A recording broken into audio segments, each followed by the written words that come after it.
Welcome to the world united. Welcome to the world united. Dr. Radheshyam Mishra, and he is going to talk on Panch Kosha Santulan. So that is why those five elements came to me. Uh, and see, I'll just read out his profile. Pandit Radheshyam Mishra is founder, director of Yoga Life Global, is admired for his notable contribution in teaching traditional classical yoga across the world since 1993. He has a teaching experience with 500,000 people in more than 51 countries. A man with profound inclination to serve mankind and humanity, at the age of 14 years, started his voyage and went to various places and gurus in search of a true path in life.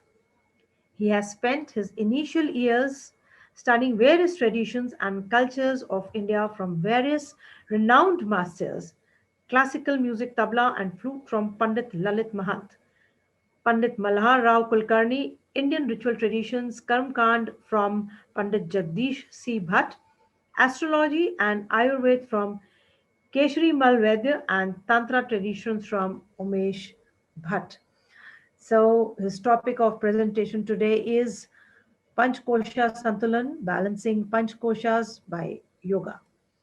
So, over to you, Panditji. Yes, The screen Namaste. is all yours May now. may I know how much time do I have for this? We have 15 minutes for each speaker. Perfect. You can go up So to I'll share 17, my no screen problem at all. here. Yes, yes. Perfect. Perfect. So can you see my presentation there?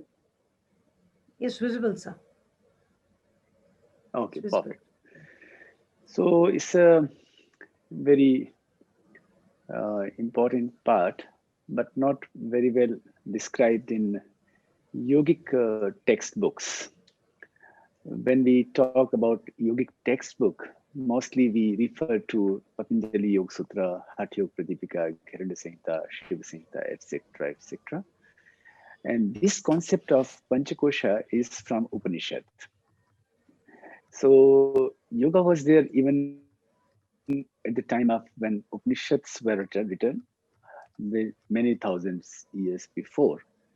And if we understand this principle of Panchakosha and how can we balance these Panchakoshas, it becomes very easy for us to understand our body, our mind, our various parts, and how to balance it for the purpose of better meditation and better realization. So here I go. So primary objective of yoga in today's modern age, as we all are aware, that we want general well-being and overall total personality development. This is what people are expecting from we yoga teachers when we go in society. When I go to teach yoga in various continents, they want that make us healthy, disease-free and disorder-free, fit and fine. So therefore, it follows automatically that there is something beyond our mere physical existence. And in the Yoga Churamani, one of the popular Granth scripture written by Shankaracharya, it says, Swadehe yona janati tadam siddhim katham bhavet, means one who is not aware or ignorant about his body, how can he or she achieve siddhis or mastery over the body? So here comes understanding of ourselves in with the principle of Panchakoshas. So the concept of Panchakosha is mentioned in Taittiriya Upanishad. It has come from Upanishad, not from Yoga Sutra and other yogic scriptures. So any individual or human existence are based on 5 layers of existence based on functioning modality. These are Annamay Kosh, Pranamay Kosh, Manomay Kosh, Vijnanamay Kosh, Anandamay Kosh. We can understand in different slides like here. Annamay Kosh is body which is made up by food. I will explain more about it. Pranamaya Kosh, the energy body, and the mind body, Manomaya Kosh, wisdom body, Vijnanamaya Kosh, and Anandamaya Kosh, which is bliss body. A sheath is a covering or skin that covers. Peel these away to reveal the true self. So here I go with the next slide, which is Annamaya Kosh, which is the first layer. So it is something which is seen easily, which is visible, can be controlled easily. This is the physical body or Annamaya Kosh. It can be nourished based on food consumption, Anna. Hence the name is Annamaya Kosh. Here, food basically not what we generally understand. It includes 3 things: air, water, and food. So it is consists of physical body, all the physiological system, and yogic practices we do to control this kosha or annamaya kosha is asanas, cleansing, mudras, bandhas. Then a bit about pranamaya kosha, which is the second layer, just outside the annamaya kosha. It is more subtle and it can be felt. Cannot is not visible, but we can experience it. We can feel it. And it consists of pranic energy, hence the name is pranamaya kosha. It flows inside us through nadis, the nerves, and the chakras, various energy centers. They are into 2 parts, gross and subtle. Breath is the gross part, and prana is the subtle part. So, free, unobstructed flow of pranic energy is very important for good health, as manifested in Annamaya Kosha. The layer controls Annamaya Kosha. This Pranamaya Kosha controls our Annamaya Kosha. Any distortion in Pranamaya Kosha gets manifested as psychosomatic disease and disorder, and at the physical level. So the effect of any distortion will be resulted some disorder into our physical level. Then comes the manomaya kosha, the mental sheath, the third level, and this refers to our mind. Mind, which is not having any biological structure. The thing which is visible here is Annamaya kosha, but inside, even we die, the structure will remain the same, but something will be missing, which is manomaya kosha. So it is invisible, it is there in invisible form, and a normal man, a common man, cannot even experience it. Only yogis and people who have done something, some sadhana, they can only experience this kosha. So it has capacity to move towards God and understand something outside the world. Also capacity to move inward, experience and understand our inner self. It has dual functions, seat of emotions and thought process and pattern. A little bit more about Manomaya Kosha. When mind is affected, distorted at Manomaya Kosha, it will affect our Pranamaya Kosha, which will result some disease in our physical level, Annamaya Kosha. In modern times, it is believed that in most cases, the root cause of any disease lies in our manomai kosha. Nowadays, it is commonly said that most of the problems we are facing in our body and mind is all psychosomatic in nature. So mind can be conditioned in two ways. One is education, second is sanskara. So quietening of mind is done by culturing of emotions, devotional songs. These are the common practices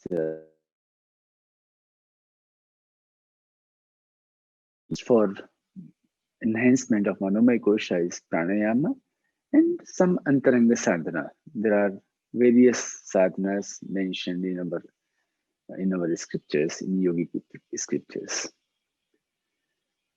Then comes the next sheath, which is intellectual sheath. So the previous one is the manomai kosha. They are connected with our indriyas, our gyanendriyas, our sensories. The ruler of sensories is manomai kosha. Then comes vijnanamaya kosha, our buddhi, our intellect, the fourth layer, just outside the manomai kosha. So it works at the intellect level, intelligence level. Hence the name is vijnana. Vijnana means science. Kosha has the ability to discriminate or discern level of cognition, conditioning, deconditioning of one's core beliefs. So we can see something beyond our sanskaras. Most deep rooted belief, I concept, aham, ahankara, and ability to understand, discriminate, analyze, judge correctly, and seat of correct thought process, proper judgment, proper rational thinking, and correct decisions. In a way, it controls our manomai kosha. So this is the next one, and the last one, the most important one, where we have to reach as a yogic sadhaka, is the Anandamaya kosha, seat of bliss. This is the most settled kosha. The chitta, believed to rest in its intrinsic and natural state of bliss. Chitta, in this level, believed to be free from all vrittis, our tendencies of the mind, fluctuations and disturbances. So these are five koshas in a common language. Whatever is kosha, whatever is controlling our annamaya kosha is the pranamaya kosha. Something controlling our sensory organs, our vision, our hearing, and our smell, and everything, and which makes us feel something, crave for something, taste, likes and dislikes, is manomaya kosha. And then comes buddhi. Above all, the most important is the seat of bliss, that is Anandamaya kosha, which is inside us, which is most closest surrounded to our Atma, our soul. Here I have given a chart. How can I?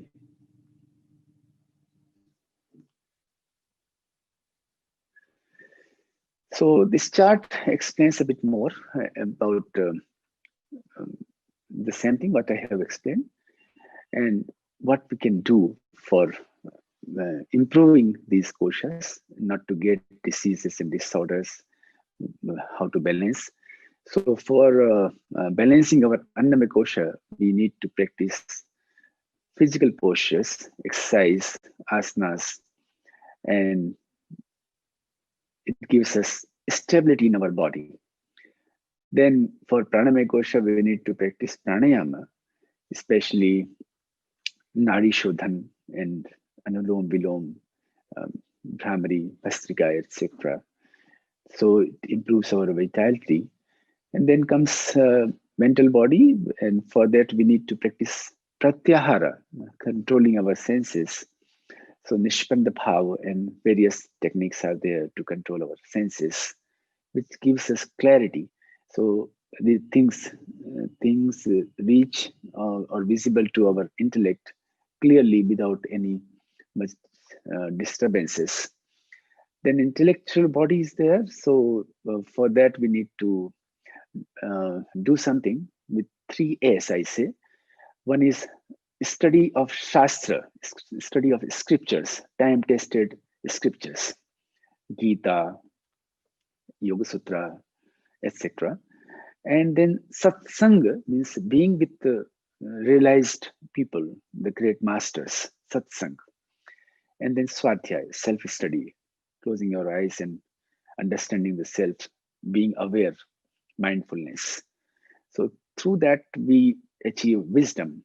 And the last one is blissful body, and for that we need to meditate.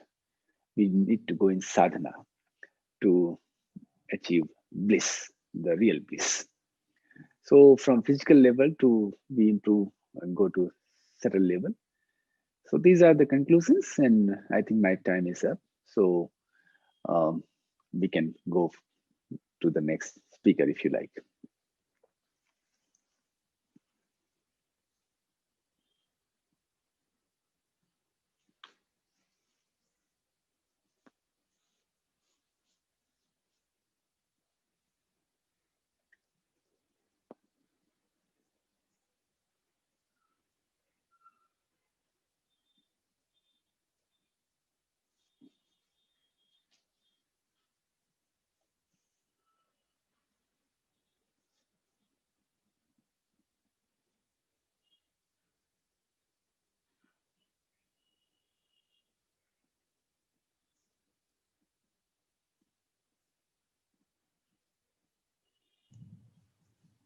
Hello.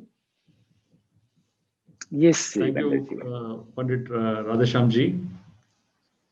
Thank you very much for all your wonderful insights on the Panchakoshas and lessons which you have taken from Taittiriya Upanishad. And most importantly, the beauty and grandeur that you have created through your ashram. It would be a great honor and pleasure to visit you. This. I invite you with my humble request. Come as soon as possible. I'll be there from March onwards and leaving soon to our Brazil ashram. I'm inviting you there also. So even all of you to visit our ashram in Brazil and also here in India. So please do come. This place is for sadhana, and all the yogis, all the spiritual people are most welcome here. Thank you so much. Thank you so much, Radheshyam ji. It was a pleasure having you here. And you're always wonderful, as we already have had an interview together. So I'll be sharing something which the World United is going to present here as a token of love, and as that you are along with us. You are here. Just a second, I'll be sharing it. This comes to you from the World Thank United. You. A small token of love, certificate of appreciation. The World United proudly presents Pandit Radheshyam Mishra ji for being an esteemed presenter in the third edition of the World Parliament on Spirituality 2020 Asia. And with this, thank you so much. It's an honor for me to be here and receive this. Thank you.